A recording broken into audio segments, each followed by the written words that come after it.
All right, so why don't we start the meeting? We'll call the meeting to order. Why don't I just some different faces here. So I'm Carl Fortuna, First Selectman, Town of Old Saybrook. I know this is Will Holholzer, and I know that's Alex Amendola and Kim Bradley, I believe. Yeah. Yes, yep. And that's Keith Coughlin at the end of the table, but across from me. Howard Kilpatrick, I supervisor with the Wildlife Division. Okay. And Ray Allen, Park and Rec. Peter Sennison, I'm with the Nature Conservancy. Oh, okay, great.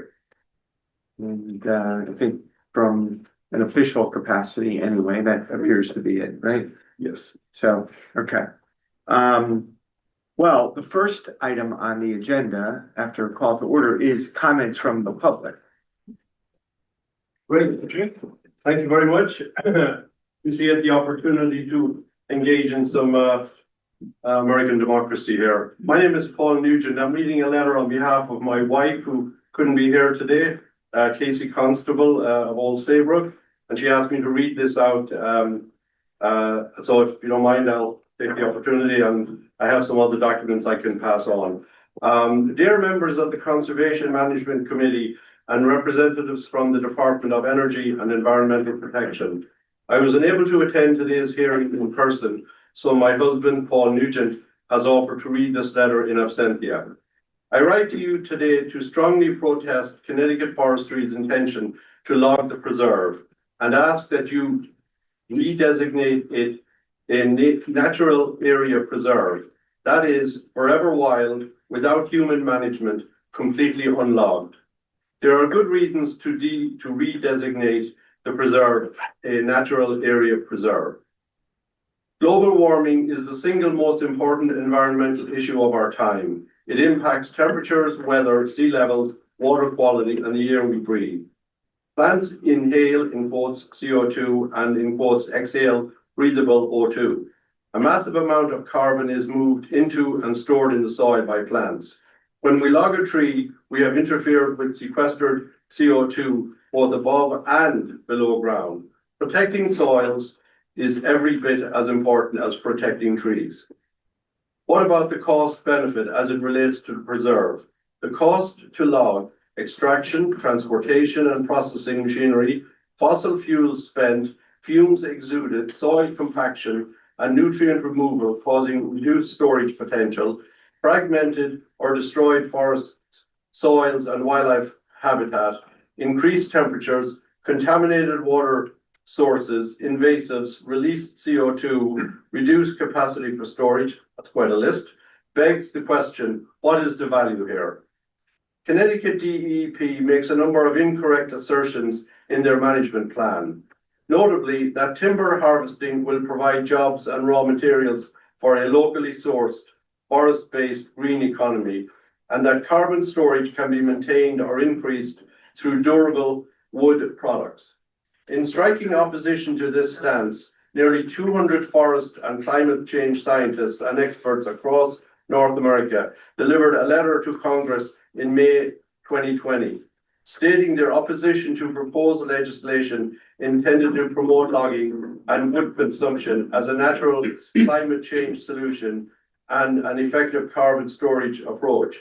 They reference several studies showing that, in quotes, up to 40% of the harvested material does not become forest products and is burned or decomposes quickly, and a majority of manufacturing waste is burned for heat. One study found that 65% of the carbon from Oregon forests logged over the past 115 years remains in the atmosphere, and just 19% is stored in long-lived products. The remainder is in landfills.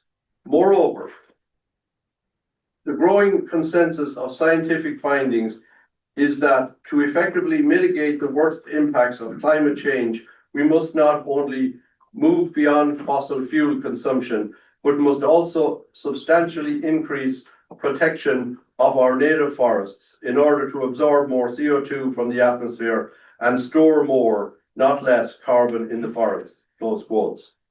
In short, there is nothing green or carbon neutral or even enhancing about logging a forest.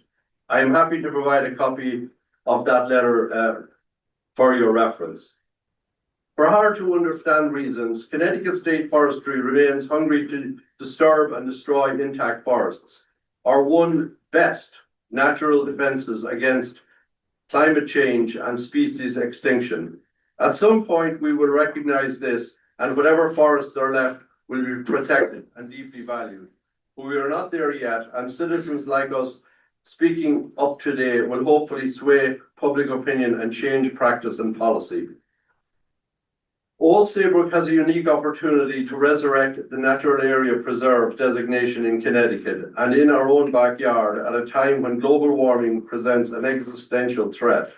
The preserve is not just a beautiful forest or home to endangered species, it's an existential life raft. We, the townspeople of Old Saybrook, Essex, Westbrook, voted to preserve the preserve, not to log it, not to unlock the CO2 in it, not to encourage invasives, not to fragment the forest or disturb and destroy plant and animal habitat, or foul the waters or compact the soils, not to worsen global warming, and not to impose the Connecticut Forestry's notion of, in quotes, sustainable forests, but to have it hold, to have it to hold and love and enjoy, and to feel gratitude for our town wisdom in saving this precious land. Governor Lamont has set a goal of carbon neutrality by 2050. We have to get on board. Let's give him a lift in achieving that goal. Finally, let us trust that forests will continue to evolve just fine on their own. Respectfully, Casey Constable, 41 Waters Point Road, Old Saybrook, Connecticut 06475. Thank you. Paul, can you give me a copy of that? Sure can. Yep. Okay, I would like to follow with a. Lee, right? Lee? Yes. And this is also additional letters. okay. Yeah, thank you very much. Thank you. Alex and Will, to drill down a little bit on the questions within that document.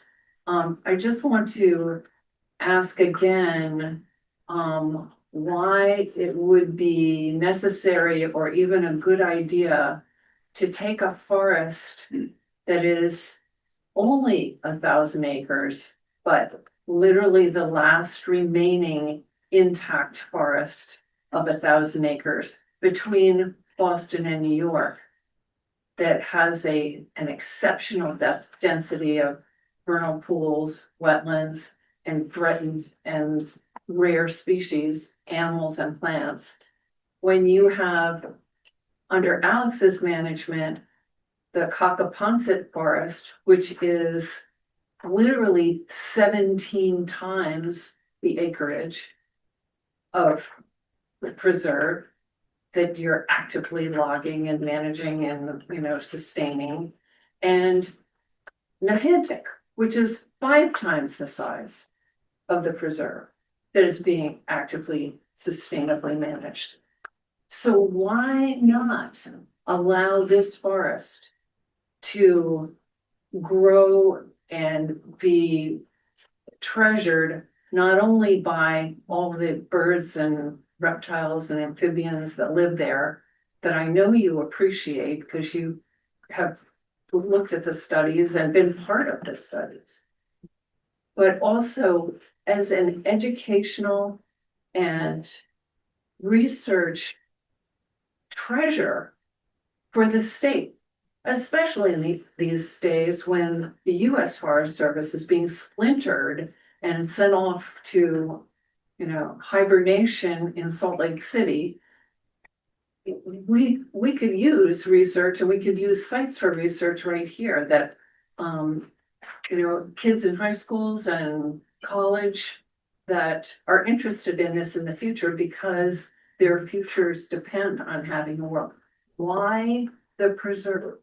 Why can we not leave this be and get the support of the Nature Conservancy and other allied organizations in making sure that it remains whole?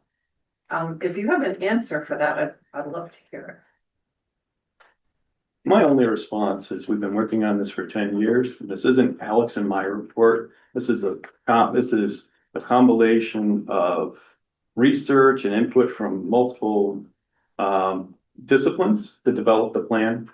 And I think that as a result of these comments today, we want to set up another meeting to discuss this in particular. I think that would be the best thing, but I'm not in a position to address or answer your comment. Further public comment? Sure. I'm Justin Bagnetti. I live on Boca Road. I grew up in this town previously before it was turned into preserve. You know, we used to mountain bike through there, ride dirt bikes, all that stuff. So I definitely spent my whole entire childhood there. Obviously not allowed to ride dirt bikes in the quad.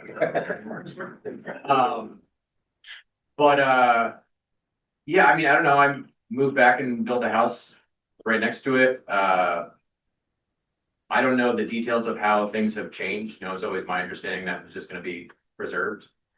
For instance, my neighbor's house on Boca just recently sold for just under $1 million in the ad for real estate. Like, your backyard is preserved, nothing will ever change. Right? So, I mean, people buy houses and live there with the intention that that's just like a no-touch space. So I guess my concern would be, yeah, I mean, I thought that was the intention. So I don't understand. I'm all for like practical forest management to prevent like fires and stuff like that. The logging just seems like it's overkill over there to me.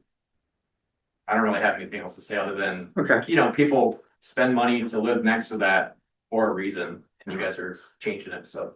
People just Thank don't you. understand. Thanks. Further comment? All right, we'll move on with the agenda. Thank you, everybody. Yeah, thank you. Ad hoc committee, Ray? A couple different things that we've been working on. First of all, I know the quote frog bridge on the red trail has always been an issue. I'm meeting with Howard tomorrow out in the field to talk about that bridge. You know, it's funny, we, at the Board of Finance last week, we were going through all our off-budget accounts. And one of them is the Bookham Road house sale. Yeah. And I'm like, oh, well, that's money that's supposed to be reinvested into the preserve. And even though I don't have the engineering budget out of my operating budget, engineering budget, we'll use those fees to design a bridge and then we'll figure out how to build it. All right, so that's Okay? good to know that information. So we'll get that going and work done and hopefully get that up and running Yeah. sooner as opposed to later, because we know it's been an issue for a lot of years. Yeah. And it's pretty dilapidated at this point in time. Yep. Yes. Next thing that really the ad hoc committee's been working on with Alex and with Kim and Martin is our recreation trail plan and our trails that we like to have in the preserve. So in front of you is just a little PowerPoint that Keith Coughlin and I have worked on as the ad hoc committee to work with the state and deal with the trails. So obviously there's a lot of different information out there. Well, I mean, hold on one second. How are you planning on putting this up? It's just a PDF, if you can open it up from your email. No, Email Why is it- from my email? Yeah. Oh, yeah, So our problem with this is that, like, I couldn't even bring over the thumb drive to put on there because we can't do it unless we have an actual laptop to do it from. okay. Then you have to sign in as Well, someone and then do that. So I brought paper copies. So I have a few copies of the trail. So, draft plan too. what do we, want to talk about. maybe, I mean, I can make copies of this. So what do we, is this what we want to hand out? Essentially, yeah. I have 6 more right All here. right, let me make a couple more copies of this. It's the same and one, yeah. pass them out. It looks like we've got It's quite a the bit. same. It's the I mean, same. we've got, I don't. Well, I'm yeah, no, I'm just saying, considering more the audience. yeah, no, but it looks like there's about six or 6, seven 7. Yeah. here. I didn't expect so many people. Right, let me just get a Oh,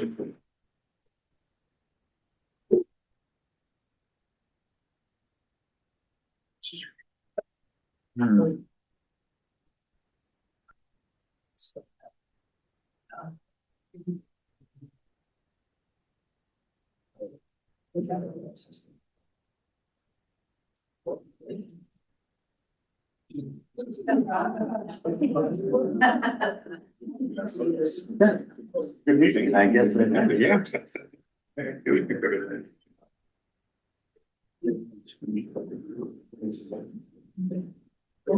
I like to be like. Well, and especially on this, like. Moving from that.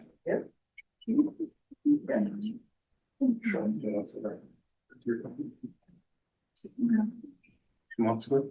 8 months ago.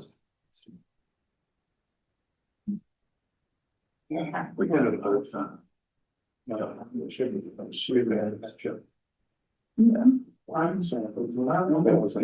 Oh, you're saying join through Zoom? Oh, that's a thing. Sure. All right, So there's a lot of different factors obviously goes into the trails and the trail planning and vernal pools, flora and fauna. So many trails that we have, trail density, so on and so forth. So basically what we've come up with through our 4, 5, 6 meetings that we've had, we focused on 5 different areas that we really wanted to work on first, as far as where there's lots of spaghetti trails that need to be shut off and where can we go? And then Alex was kind enough to kind of overlay what we've talked about onto this particular map. And this is not by any sense of the imagination a final trail plan. This is certainly just a draft plan. It is not even all truthed out yet. We still have to do a lot of work out in the field to even find out if some of these trails can go where they can go, so on and so forth. So this is just a conceptual plan of taking the density, which we haven't even had the final numbers of where we want to get the trail density down from where it is now to a sustainable trail density. And we're not even sure if this will work. So we kind of talked about working backwards, right? So we know certain trails have to be in certain places. For example, the red trail, it's an actual unimproved road. We have to keep that for emergency purpose anyway. So working kind of off that. But if we come up with a trail plan that works and our trail density happens to be over the number that we're trying to get to, then we should be okay with that. As long as it's not over the top where it needs to go, right? So we just know there's lots of trails that need to be eliminated, lots of trails that go through areas that should not go through, and trying to really work the trails away from the high density vernal pools that we know we want to stay away from is really a challenge. And I think we've somewhat accomplished that. Some of it might need to be tweaked a little bit more. Certainly, we don't know if this one of these trails might go over a large boulder. We don't know yet. So, they might need to move a little bit, but just a conceptual plan of where we want to be is where we're at this point in time. And if I could just add to that, so just to ensure that those that use the preserve from a recreational standpoint, this is a very calculated approach. We've taken this type of approach on a range of properties that we manage for the state lands. Often when we do have a situation like this where property is acquired and then people have the capacity to get on this land and access it, and often are looking for a range of experiences.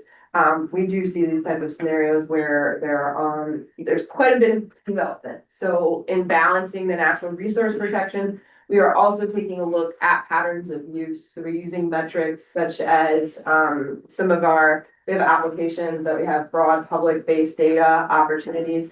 So we can see where the pattern of use is from a recreational standpoint and consider the management strategies that we need to place based on that.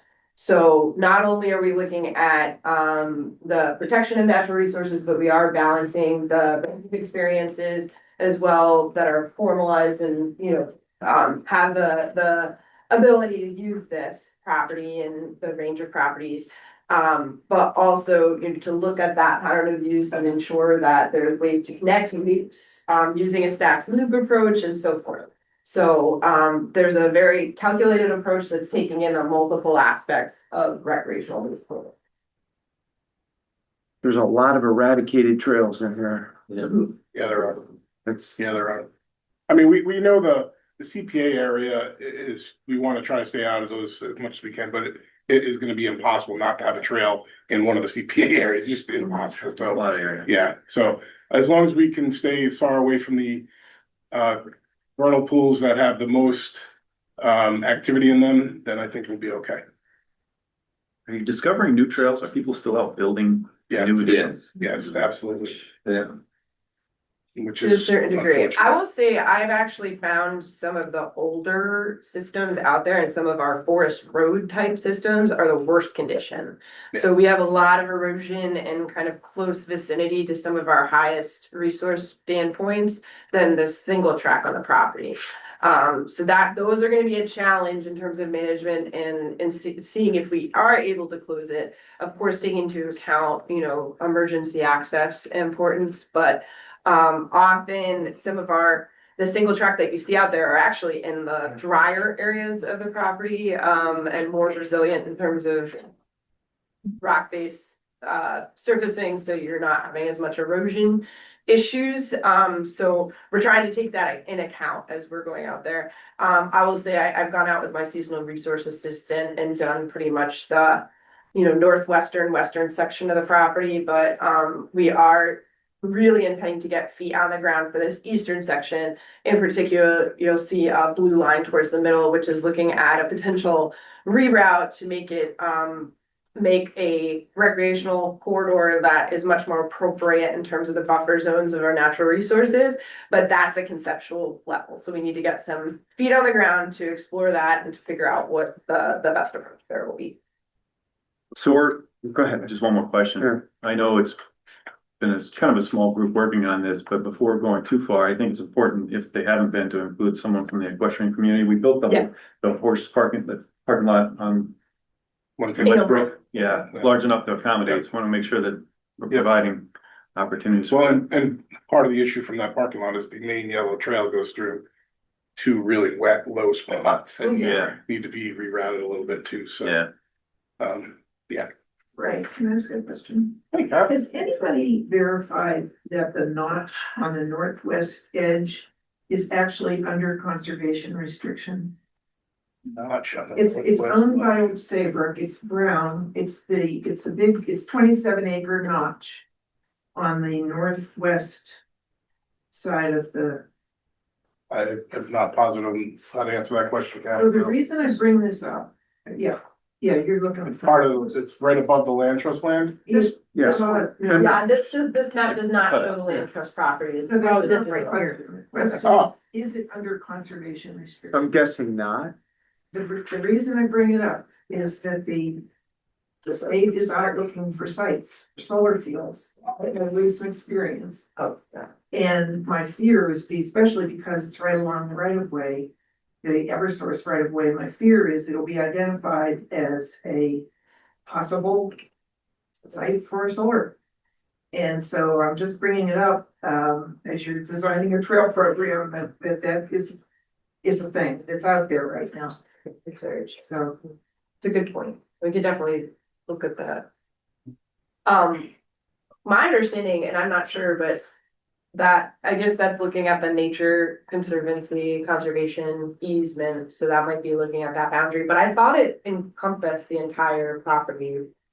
My understanding is that the Nature Conservancy easement is overlaid on the state's property, what I was gonna say. not any additional. Not the land parcels. Okay, that's good to know. it's not land trust, it's It's town town. owned Saybrook. Okay, Town well, owned. Saybrook. Yeah. Oh, I see what you're saying. Yeah, it's Okay. municipal, I think it's held on our records as general municipal property. Okay, And Kathy, with regard to a solar field,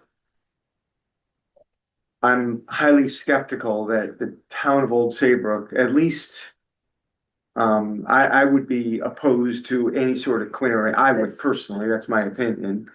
It doesn't control everything, but I can't speak for future, what the future would hold on that, but, I would be certainly opposed for any clearing on that for solar. And the good news is, since we own it, the town has the say as to whether to do it. So it's come up in another town. Yeah, well, The I, town doesn't actually. well, A private owner has a lot more say than. the Yeah. town does. I know with, the siting council, there's that issue. The good news is that there's been a little bit more of a breakthrough on that issue this year at the state level, even though it was particular to East Windsor. East Windsor's been decimated by ground-based solar. And I say that with all due respect to East Windsor. I hate to use the word decimated, but they've really taken on a lot of farms, as you know, the old tobacco farms, I believe, 22% of their land area is. is solar. Right. I mean, there are neighborhoods that have been surrounded by solar, and Jason Bowser, the first selectman up there, has been very vocal about it. I think that issue and the moratorium, as I understand, was particular to East Windsor, but I think there's gonna be more movement in that direction in terms of getting some representation that towns may have more of a say in terms of it, but it's a good point to bring up. Some of us are a little nervous about that due to recent events. in Yeah, Saybrook. understood, yeah.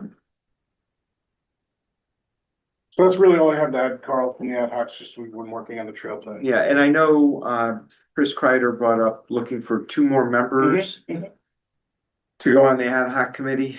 Yeah, two more Well, citizens. he had stepped down and we had one a while ago come down, so. You know, maybe we should put that in the next Saybrook events. Okay. Do you do an article for that? We do, the department, we can throw it in there. Take a volunteer. All right, so anything else from the ad hoc? All right, Great progress. yeah, Yeah. so what is next? Ground truthing, really. Yeah. Getting out there and And make sure wherever those trails go are proper and Yeah. then getting the density and see where we're at from there. Okay.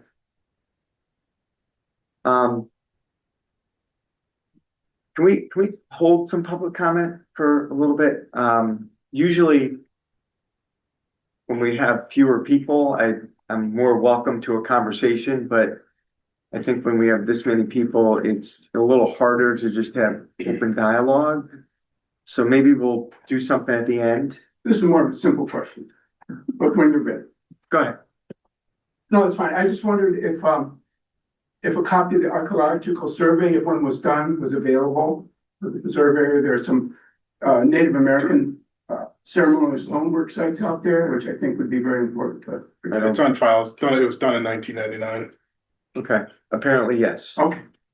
I'd like to find out how. I can get you a copy of it. That would be wonderful. Yeah, I'll just come find me. All right, do you have any comments that you want to make right now from, or I'm sure you'll be making some additional comments later on. all good. Minutes from February 9, 2026. I'll make a motion. Is there a second? There's a second. Any additional? No additions. All Still right. just written. All those in favor? Aye. All right, under 6A, Forest Management Plan. Number 1 is the recreation plan. I don't know if there's anything addition on We that. discussed. Yeah. All set? Yep. Forestry work. So forestry work, according to the management plan, stand 10 is the first area where we would be performing any silviculture, and the subsequent operation plan is in progress now. We have NDDB, Natural Diversity Database letter, and I just conducted the acoustic monitoring for bat species down at the preserve in stand 10. The data we got back show that there is presence of northern long-eared bat, which is federally endangered, and there's likely somewhere where they roost. Tricolor bat, which is federally proposed to be considered endangered. Small-footed bats, which is Connecticut endangered, and silver-haired bat maternity roost, which is Connecticut special concern. So those essentially all would mean that any silvicultural activity that we'd like to perform would be restricted to winter months, essentially between the months of anywhere from the end of October, so November 1st up till April 15th would be the area that we could do any sort of forest management activity during. So next step there is the creation of our inventory, finishing inventory, and creation of the operation plan, to then subsequently be run through the different divisions of DEP, and then run through the CMC. So that's where we're at. And how long? I mean, what's the? That'll be ready for the next CMC meeting. You think it will be? The plan will certainly be, yes. Okay. Yep. All right. Excuse me, which plan will be ready? the operation plan for stand 10. The stand we walk. So I think because it's such a large audience here, we've mentioned in other CMC meetings, what's the treatment that's been recommended based on that management plan in stand 10. Well, Alex has now spent time doing additional forest inventory work, doing bat survey work, and he'll develop like a site-specific plan, which takes all operations and workflows into consideration. It gets reviewed internally within DEEP. It will be shared with the ad hoc committee. It will be shared with the CMC. It'll be here for open discussion. And that plan won't move forward without approval here at the CMC. And then it goes up to DEEP. And just for awareness, typically on our projects with timber sales, we then hold a public outreach event where we meet with the public and review that and have a discussion. And before our bureau chief signs off on, our deputy commissioner actually signs off on the outreach and gives the approval to move ahead with the timber sale. So there's a lot of, he's building the report for the treatment, and then it'll be discussed and everything before anything's approved. So there's both a public meeting to discuss the plan, and then there's also an outreach event. The outreach event is after the plan's approved from like the CMC and the state forester, and then the outreach, and then our deputy commissioner won't approve the plan to move forward the contract until that outreach event has occurred. So just trying to provide information on how these things work.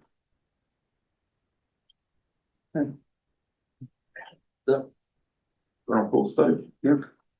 It's a vernal pool study. All the data has been collected. The analysis is underway, so we haven't gotten the new kind of version to see the line of best fit yet from a couple of years ago. Wait, this is the new vernal pool study? The new vernal. So we were able to get the funding. Yeah. At the last minute, and the survey crew was able to go out and re-inventory the pools, and that's all being analyzed. We don't have a report yet. Yeah, you just submitted an invoice, I know that, so. But that's fine, we appropriated, I mean, the funds were appropriated from a different project, so. That we had extra funds from TPL. So, any timeline on that? I'm kind of curious. No, I would anticipate absolutely before the next meeting. Yeah. But nothing concrete yet. Yeah. Excuse me, Alex, can you make the information from the bat study available to us? Yes, it's public. It's gonna be in the operation plan. It's gonna be circulated. It's gonna be available. Yeah, the whole report. The whole report. It goes in with our NDDB. Yeah. It goes in with our NDDB letter. All this is still being built. It's like, we have to go out and set up acoustic monitoring. It's a presence absence detection of those species. And then that goes into the NDDB report and recommendations. So it's not ready yet, but it will be. All right. So that's business under item 6. Item 7, I think we'll be turning to Howard. I can introduce Howard. Good, yeah. Howard's been here before. Howard's a wildlife biologist with DEP, and years ago we had a hunting review conducted here at the property, and there was a recommendation that was provided, and then the discussions on hunting, the type of hunting and seasonalities has kind of been tabled as the plan was moving forward to get approved. And Howard's just here, who will be the agency's rep for conversations moving forward on navigating those conversations and so forth. So Yeah, thanks. Well, yeah, so in short, an HRT was performed. The hunt review team went out there. It included 8 members of forestry, wildlife, parks, law enforcement, our hunter safety program, reviewed what would be appropriate use in terms of hunting, prepared a report. So this was done when we first bought the property 11 years ago. Things have been kind of stagnant. So my purpose here today is to listen to you folks, get any feedback that you guys have regarding the HRT, and then facilitate an approach to move forward to finalize things. So here I'm here to listen to see any whatever comments you folks may have.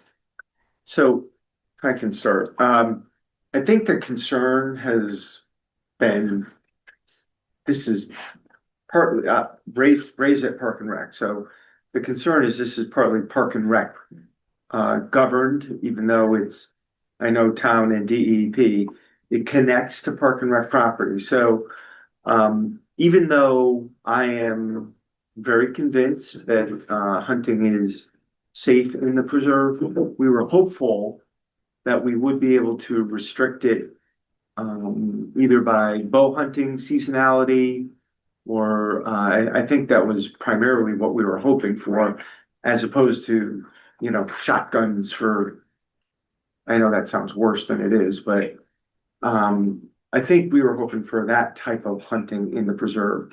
Now, I don't know what the seasonality on that is. Yeah, so the hunting season are during the fall. The bow season starts September 15th, goes till the end of January. The gun season is roughly 3 weeks in November. So the bow season is 4.5 months. Yeah. And the gun season's, Yeah, well, 3 week firearm season, well, 3 week shotgun season, then there's a 2 week muzzleloader season. So a total of 5 weeks from November to second week of December. so is, that the preserve is so highly used by mountain bikers, as we know, and hikers and people with their dogs and everything. Is there an issue in the preserve? Do we know? Is there an overpopulation of deer? Do we know that?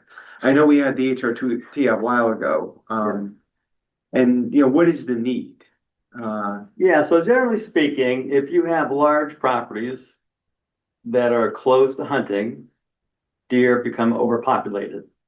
So most of our lands, we allow hunting to keep deer in balance with the habitat because they can destroy regenerating trees, herbaceous plants. So the goal is, I always think of it as cutting your grass. You don't go out and cut your grass once during a year and you're done. You maintain it by cutting it every 10 days during summer.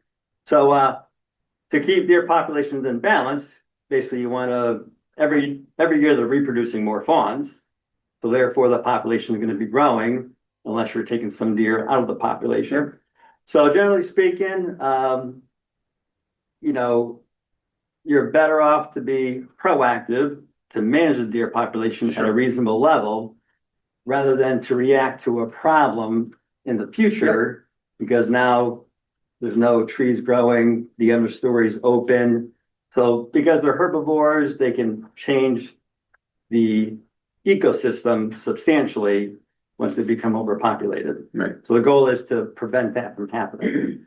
Right. So is bow hunting, do you find bow hunting long, like maybe a longer, slower season? So I assume there's maybe a few less bow hunters than there are shotgun and muzzle, I'm guessing, and that's a longer season. Do you find that to be effective? So yes, hunting is effective. That's why we do it. Yeah. There are many areas that we implemented hunts because of problem with regeneration, and we have seen results from that, improvements in regeneration. There are fewer bow hunters, but they actually harvest more deer than firearm hunters. Interesting. Um, Is that because of the longer season? Combination, Yeah. longer season.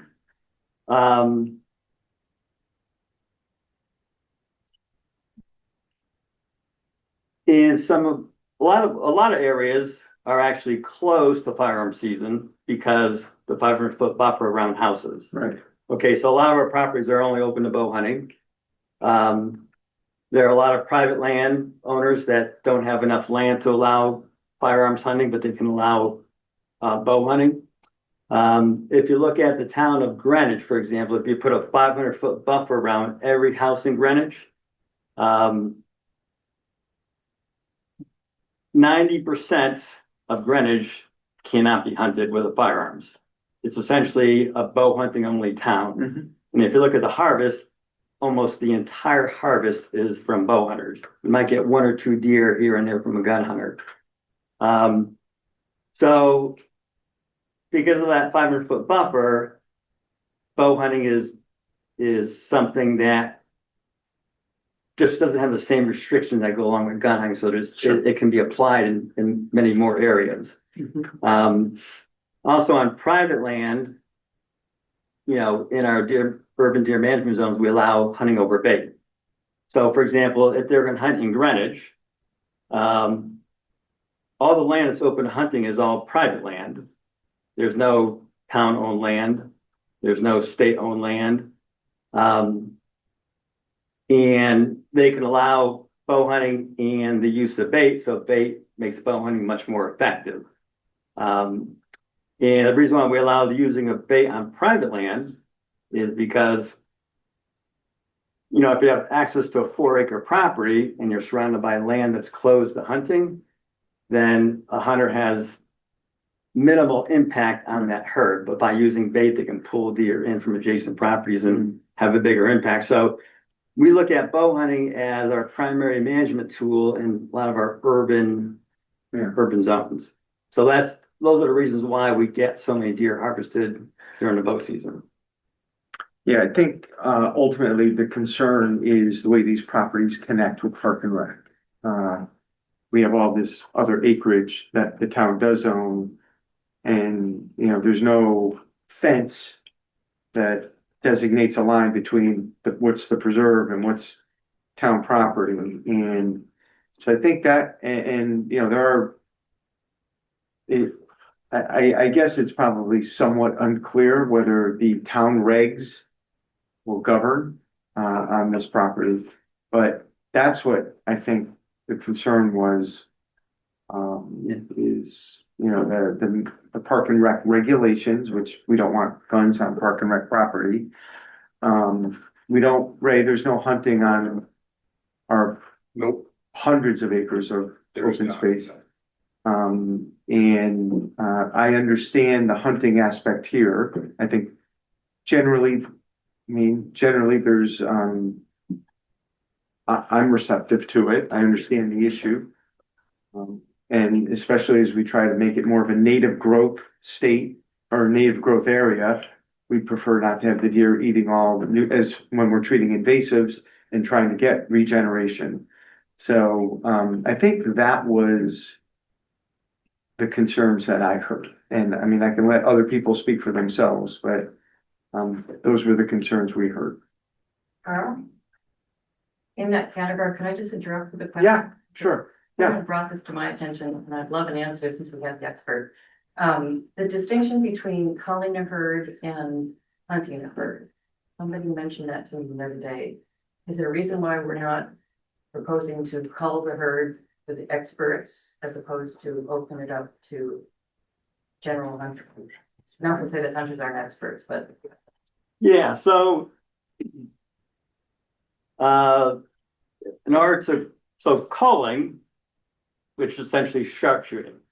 If you wanted to do that, you would have to pay somebody to go in there and shoot the deer.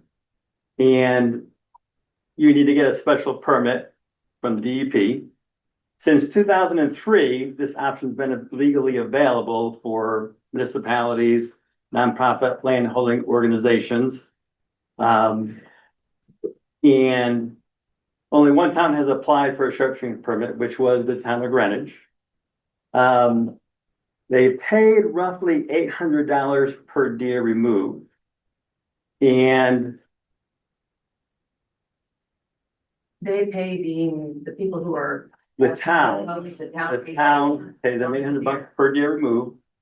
And there was so much conflict in town, the hunters were saying, why are we spending our money paying for someone to shoot these deer and remove them when we're willing to do it for free? Why are we paying them? Then the other end of it was the anti-hunters. We oppose culling the deer. We don't agree. So both the anti-hunters and the hunters were giving the town a hard time. So they did it once. They paid a lot of money. They haven't done it since then. So essentially, all that money was wasted because now the deer population is back to where it was. Thank you. You're welcome. So if I could just speak at one point, so from the Trails and Greenways perspective, I will say we're constantly dealing with the perception of conflict between users. The cyclists are scared of the trail hiker, or the trail hikers are scared of the cyclists, and often that is much more perceived conflict than actual conflict. I will say that I stand behind the fact that this is a overly perceived conflict for hunting. Hunting usually happens at very different hours than the majority of our trail users are out there. We have this throughout many portions of our state. All of our state forests allow hunting and also have trail access. I think the hunters can get a little frustrated with the high density of trail at times because that can impact the movement of wildlife. But I do just want to know, and particularly from a bow hunting standpoint, it is much more likely a perceived conflict than an actual conflict with trail use. Some of our hunters even use those trails when they are hunting, and this is important. We don't have apex predators in our state, so we need to manage wildlife habitat. One great example that's fairly close by is even Moline State Park. So that's a park, that's not even a state forest. It is hunted. We communicate very clearly. Right now, at least in the state, we don't have Sunday hunting, so trail users have no hunting concerns on Sundays. And the idea is where you're orange, everyone can coexist. Lime is a great example as well of a broad management between private, preserved land trust preserved lands, municipal lands and state lands that are all kind of combined hunted. So there's a lot of strategies to take with this. So I just want to put it out there from the Trails and Greenways program perspective that we do not see a conflict with hunted use.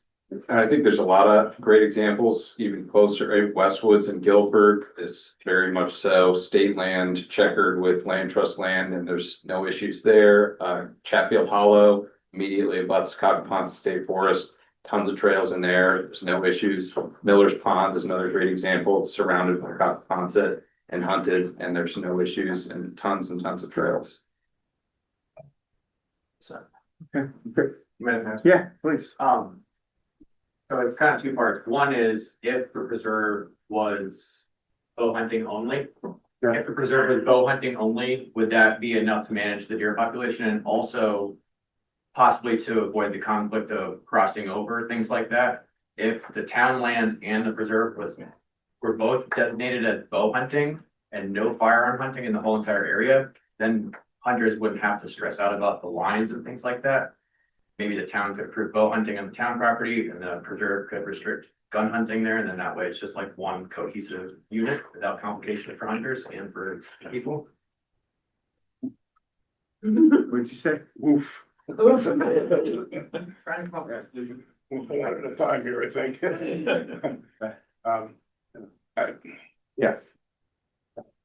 Because I do understand the complication of being like, oh, I just stepped onto the town property Yeah. by accident, We're- didn't realize, Yeah, I will add that we don't allow hunting on the property until it's clearly posted.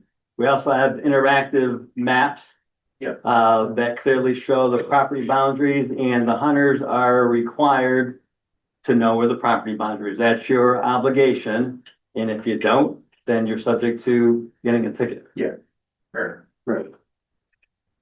So Howard, as far as the number of people that you would license to do this, would it be the world, or would you just have a certain amount of tags associated with the preserve?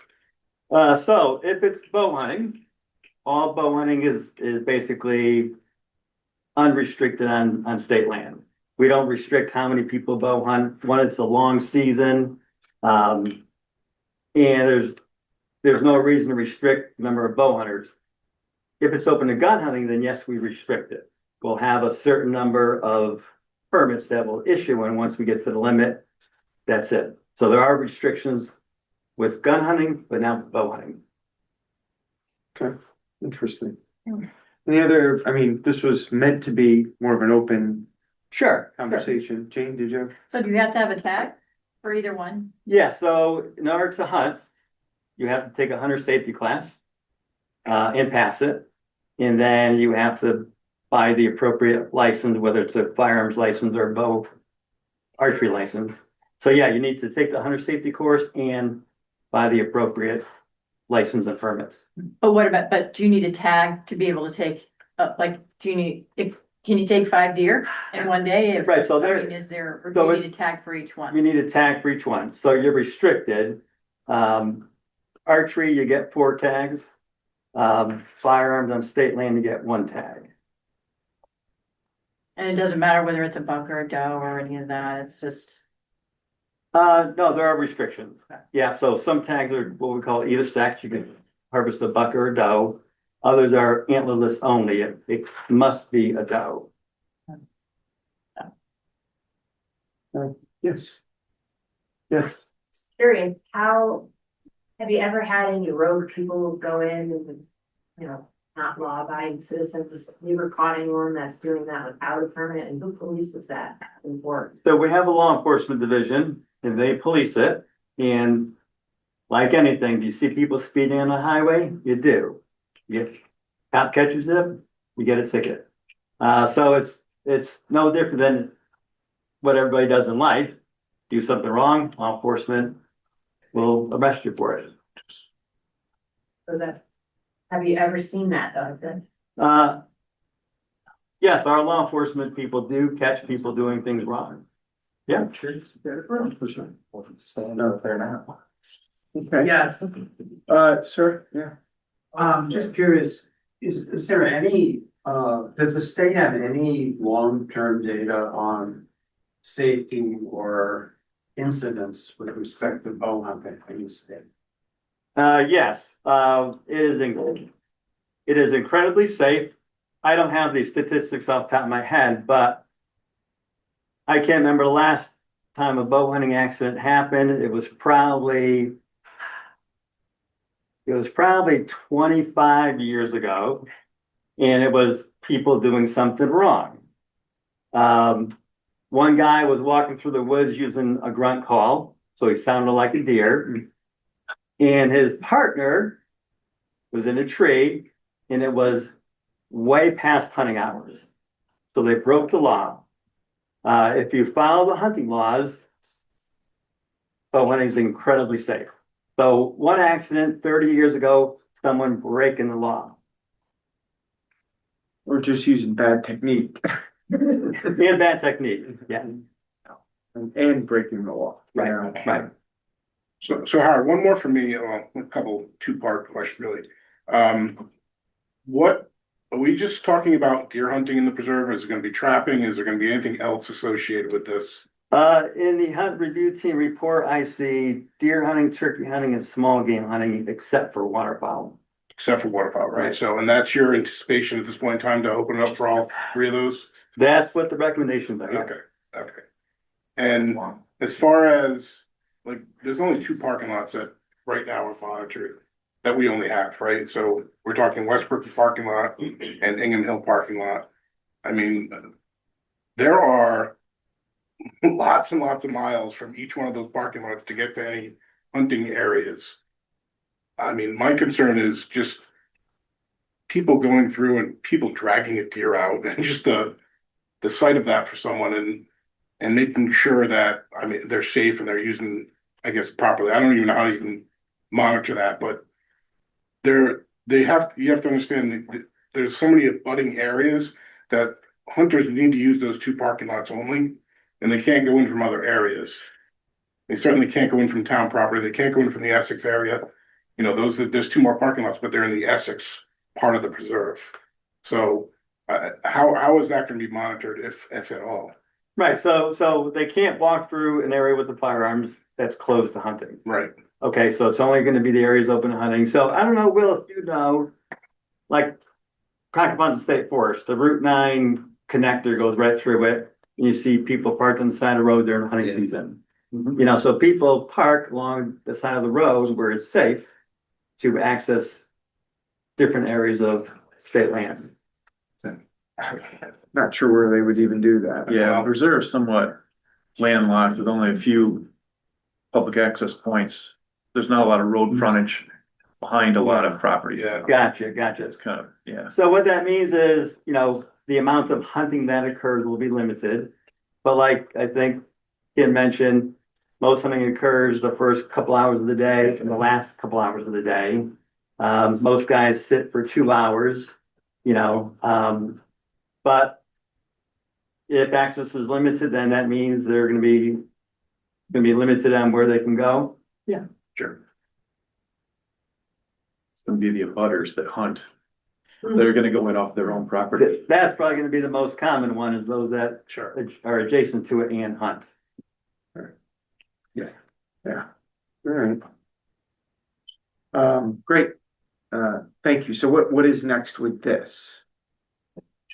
Good question. Will, you've been here for a long time. How do you recommend going forward? I would finalize a recommendation, Okay, a formal recommendation that's presented to the CMC. And then Carl, if, depending on feedback from ad hoc or others, if you want to have some type of more review for this or something, I mean, Yeah, we're gonna have to decide what kind of social messaging. I also think a final decision needs to be made since the state, I mean, since the town does own how do our town rules regulate in there. I think that needs to have a final decision from the council on that. let's get a Get the recommendation. formal recommendation. And then maybe get the legal. Yeah. And then we'll go through the public notice, everything that Yeah. town needs to do. okay, sounds fair. All right. I'll put something together and get it out to you guys. One thing, I mean, only because Ray asked the question on what would be open to, and there's all different seasons. You mentioned seasons before, only like, would you say September till a little bit into January? Is it different with all those other species?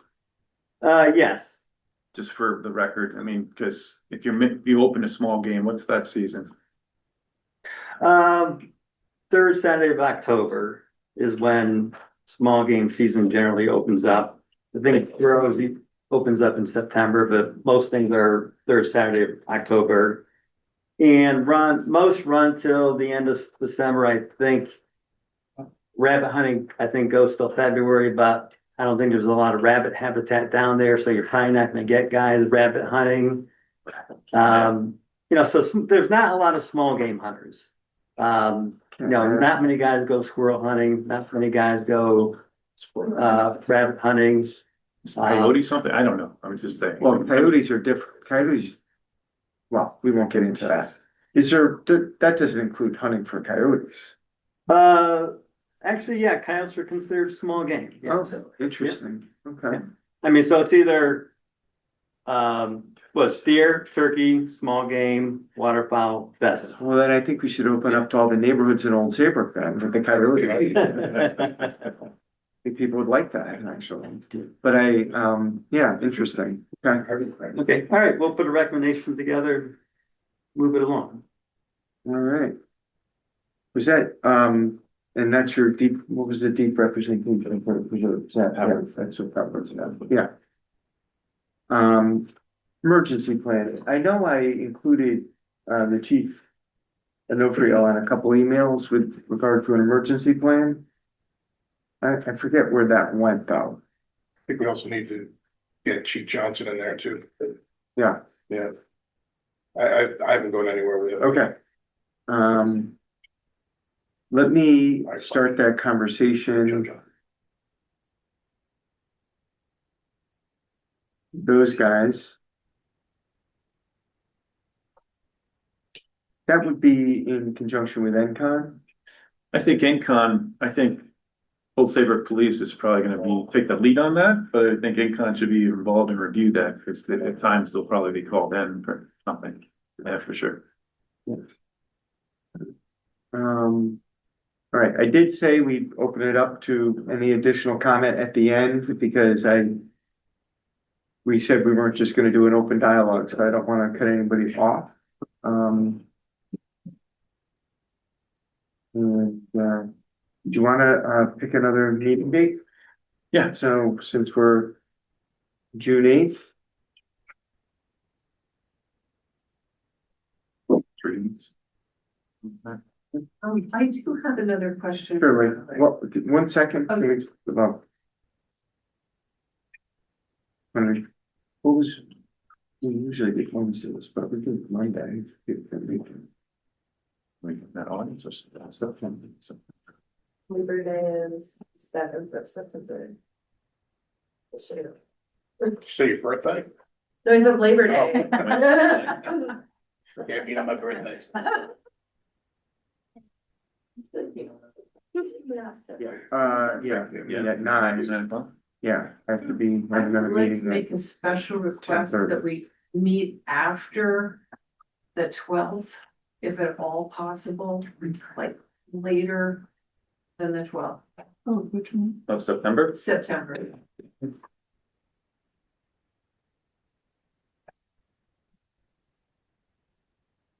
16th. September 16th. September 16th, Sounds good. 9 o'clock. That works for me. All right. That a wrap?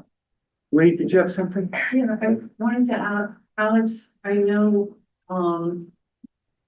stripping the mountain laurel is mentioned in the final management plan. Can you fill us in on what stripping means and when you're planning to do that? I don't recall the word stripping. In many of our silvicultural operations, when the goal is to achieve a degree of forest regeneration, a lot of times we will remove a lot of the mountain laurel as a means to get sunlight to the forest floor, which is what would happen during the what we're doing, emulating a mechanical process like a forest fire. You're going to remove that lower vegetation to allow sunlight to the forest floor to regenerate the desirable species. I'm assuming that's what you're referring to. But I just for stripping, I'm not sure if So it's basically removal. correct. Do you have a percentage of the mountain laurel that you're planning on removing? I do not. It would be essentially subject to any specific acre, what kind of canopy gaps I'd be creating on that acre would then, have an impact on how much laurel would be removed in that area. Another question is, I know treating the invasives is something that's a high priority for you, Yes. for us.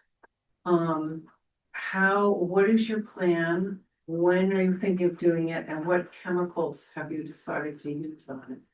I generally don't make the decision on the chemicals when we do a large scale, I'll have the final say, but that's up to generally on larger scale projects like this, we use contractors to do that kind of work. Yeah. And it may not even be chemical, it may be mechanical.